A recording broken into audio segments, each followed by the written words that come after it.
Jolien, as one of the organizers and the facilitator of the ETF webinar last week, what did ETF want to achieve with this webinar? We really want to respond to an emergent need in the countries. With the final and end of year assessment happening right now in the current context, there were a lot of questions. How do we organize it this year?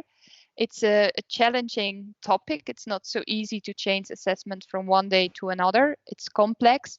And with this webinar, we wanted to share examples, different examples of different approaches to end of year and final assessment this year. And by sharing these examples, we wanted to support countries in making their decisions in regard to final and end of year assessment this year.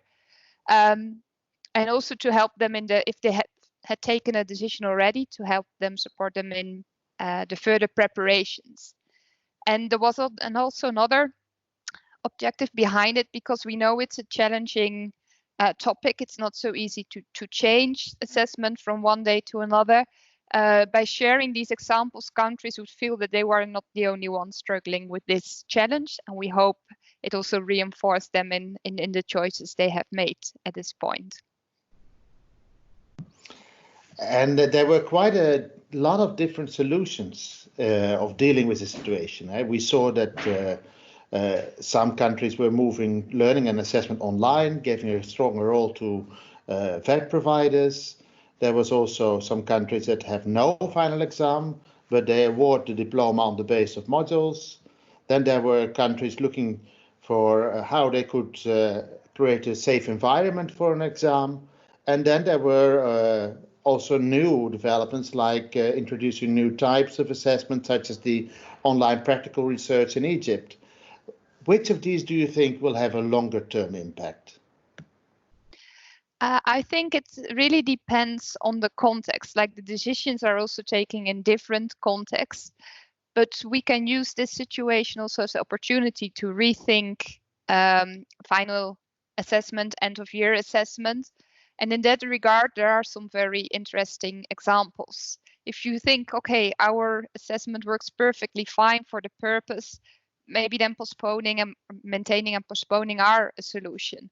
But otherwise, using this opportunity to think, oh, what's the role of formative assessment? Do we really need like a very heavy end of year or final assessment, or can we find another combination? Can we use alternative assignments to assess what students have learned over the year?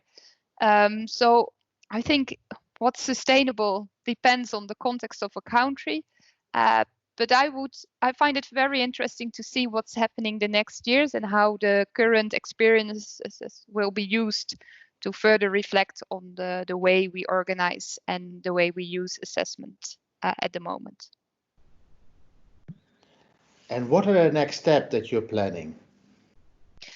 So I think I was already referring to it as well. It's related to what I said. It's interesting to learn to use this the current situation as an opportunity to reflect on assessment.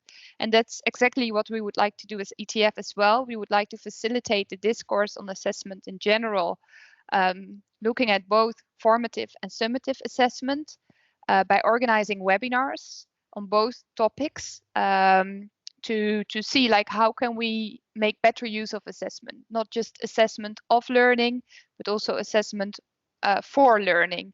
How are we using assessment at this moment? How can we use it better to enforce learning of students so that they not just learn for a test, but that they use the outcomes of assessment to be motivated to learn more or to learn new things. And we will do this in the form of webinars again, like the one we had last week, but we also would like to organize smaller webinars where we will really have the opportunity to interact and to have a discussion together, to reflect together on ways to use assessment. Thank you. You're welcome.